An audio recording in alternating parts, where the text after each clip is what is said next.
मैं ज़िले गुजरात में खड़ा हूँ और ज़िला गुजरात में मैं बात ऐसी नहीं कहना चाहता कि रास्ता ही बंद हो जाए। मैंने पहला जनाजा ज़िला गुजरात में ही पढ़ाया था। जनाजा भी मेरी बरादरी का था। मैं बुजुर्गों को जानता था। मुझे गुलाम अब्बास बाकिर शाह जी पता था ये कभी नमाज नहीं पढ़ते। मैंने रमज़ान में उन्हें गली में दोपहर के वक्त हुक्का पीते देखा। मैं जेलम से मजलिस पढ़ के आ रहा था तो रुक गया, तो उन्होंने कहा भाई तू जाना नहीं, शारी फौत हो गए ना, सवेरे जनाजा पढ़ा के जा। और पीछे जो नमाज पढ़ रहे थे, यहाँ मेरे सामने नमाजी चेहरे। मैं मिंबर से कभी नहीं कहता शिया नमाज पढ़ा करो, क्योंकि मुझे पता है जो नमाज का मुनकर होता है वो शिया होता ही नहीं। सारे शिया नमाजी होते हैं। तवज्जो फरमाइएगा। जो बंदे नमाज पढ़ते हैं वो जानते हैं, कभी जो सजदागाह पे सजदा करते फिकी मसला है।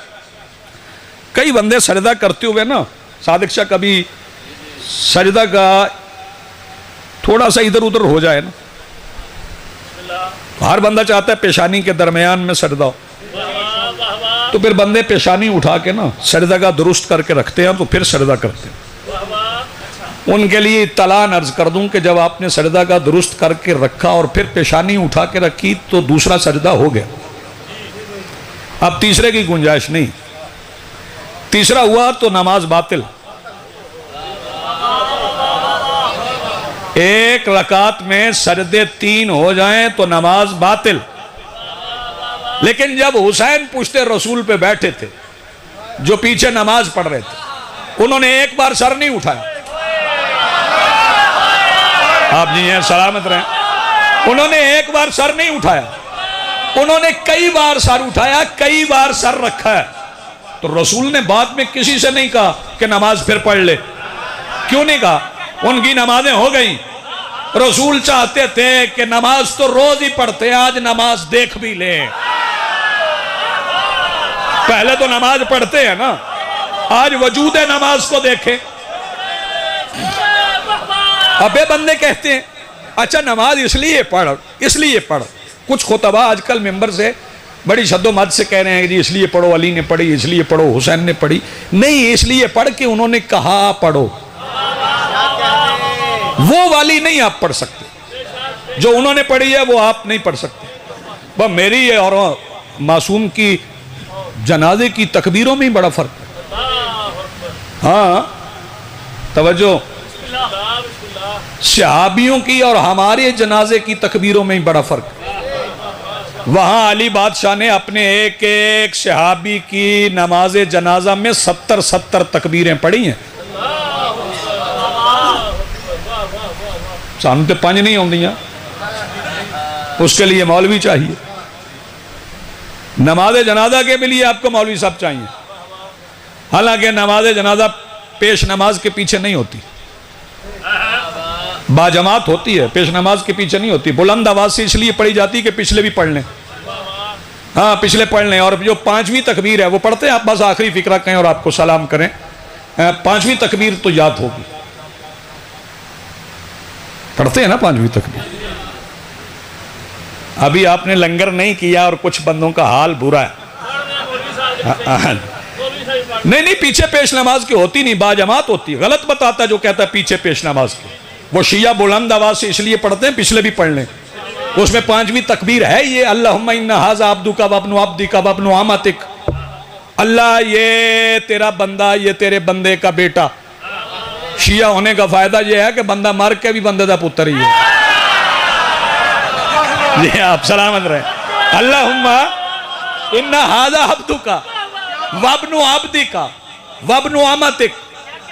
अल्लाह ये तेरा बंदा, ये तेरे बंदे का बच्चा। वब्नु अमातिक, और तेरी कनीज का बेटा। ये फायदा है बतूल के दरवाजे पे झुकने का, माए अल्लाह की कनीजें बन जाती हैं। वब्नु अमातिक। अगले फिक्रे पे गौर फरमाएं, सारे बंदे दाद बेशक ना दें। अगला फिक्रा यह नज़ल बिका, ये तेरी तरफ नाजिल हो रहा है। भाई जब दुआ मांगते हो ऊपर देखते तो ऊपर जाना तो तस्ईद होती है, सऊद होता है। वो तंजील तो होती नहीं है, नजूल नहीं होता, सऊद होता है। ऊपर जाना सऊद है, नीचे आना नजूल है। और आप कह रहे हैं नज़ला बिका व अंता खैर मंजूलिम बे, और तू ही वो बेहतरीन मंजिल है जिसकी तरफ नाजिल किया जाए। तू कह रहा है मेरा बंदा, मेरा मुर्दा, मेरा अब्बा, मेरा भाई, मेरा दादा, मेरा चाचा जो नुत्फे से पैदा हुआ है वो तेरी तरफ नाजिल हो रहा है, मसला नहीं हल हो गया भाई। नजस विलादत वाले मर के भी नाजिल होते हैं, और अगर हम कहें अली काबा में नाजिल हुए तो दर्द कहां कहां उठता है। आप कहते हैं अंत खैर मंजूल बे, बस आखिरी फिक्रा सुने, मैं पूरी तकबीर नहीं पढ़ूंगा। फिर आप कहते हैं अल्लाहुम्मा इन्नी ला नअलमु मिन्हु इल्ला खैर। अल्लाह मैं इस मरहूम के मुतालिक, इस मरने वाले के मुतालिक खैर के सिवा कुछ नहीं जानता। आप बताएं भाईजान, कि आपकी बस्तियों में, आपके देहात में, आपके शहरों में, आपकी बिरादरियों में जो बंदे मरते हैं, आप उनके मुतालिक कुछ नहीं जानते। थोड़ी देर के लिए फ़ोन बंद हो जाए ना मजलिस में तो बात मुकम्मल करो। सलवात पढ़ें बुलंद आवाज़ से।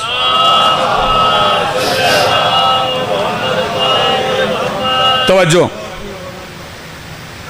मैं ज़िला गुजरात में खड़ा हूँ, और ज़िला गुजरात में मैं बात ऐसी नहीं कहना चाहता कि रास्ता ही बंद हो जाए।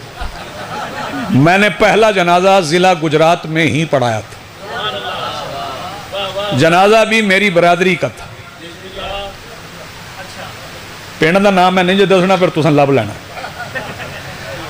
मैं बुजुर्गों को जानता था, मुझे गुलाम अब्बास बाकिर शाह जी पता था ये कभी नमाज नहीं पढ़ते। मैंने रमजान में उन्हें गली में दोपहर के वक्त हुक्का पीते देखा। मैं जेलम से मजलिस पढ़ के आ रहा था तो रुक गया, तो उन्होंने कहा भाई तू जाना नहीं, शारी फौत हो गए ना, सवेरे जनाजा पढ़ा के जा। मैंने 5वीं तकबीर पढ़ी और मैंने कहा अल्लाहुम्मा इन्नी ला नअलमु मिन्हु इल्ला खैरा। मैं सोच में पड़ गया कि मैं जानता था मुस्तती थे, हज नहीं किया, साहिब निसाब थे, ज़कात नहीं देते थे।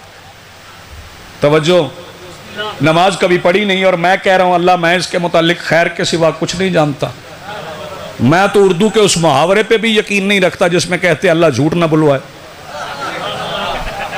अच्छा, अजीब अजीब मुहावरे हैं, वो दुश्मनाने आले मोहम्मद ने बना दी। मसलन सलवाते सुनाना एक अजीब मुहावरा है, गलत है। हाँ, सलवात एक ऐसा मुकद्दस इबादत है, सलवात उसे एक ये समझ लो दुश्मनाम से निस्बत देती। फिर कहना कि अल्लाह झूठ ना बुलवाए, अल्लाह झूठ बुलवाता है? अल्लाह तो सच बोलने का हुक्म देता है, बल्कि मुस्तफा शाह सच्चों के साथ रहने का हुक्म देता है। वो क्यों झूठ बुलवाएगा? मैंने कहा फिर अल्लाह नहीं बोल, जब अल्लाह का हुक्म है ना तो कोई खैर ढूंढ। वो खैर कौन सा जिसकी गवाही दे रहा है?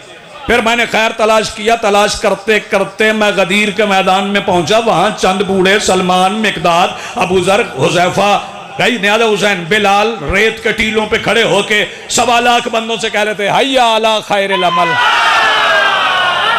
आओ अमल खैर की तरफ। इसका मतलब 5वीं तकबीर में गवाही है अल्लाह मैं इसके मुतल्लिक विलायत अली के सिवा कुछ नहीं जानता। आप जी हैं सलामत रहें। 5वीं तकबीर में गवाही है अल्लाह मैं मरहूम के मुतल्लिक ये जानता हूं कि ये अलीयुन वलीउल्लाह पढ़ता था।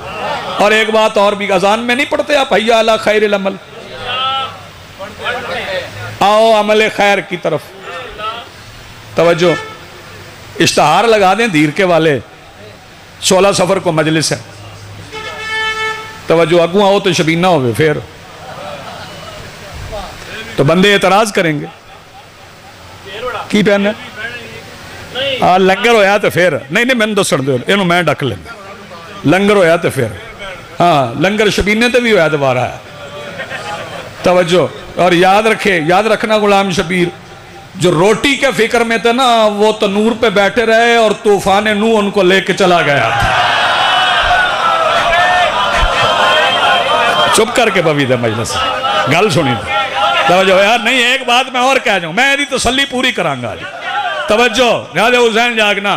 और जब सरकार अबू तालिब ने घर में मजलिस करवाई थी, मजमा नहीं आया था, उन्होंने लंगर किया था, रसूल पढ़ने लगे, उठ के चले गए, अबू लहब ले गया। इसका मतलब है जो लंगर करे मजलिस ना सुने, वो कल भी अबू लहब था, आज भी अबू। बात समझ में आ गई है? लंगर करना है तो मजलिस भी सुनना है। मिल के बोलो हैदरी।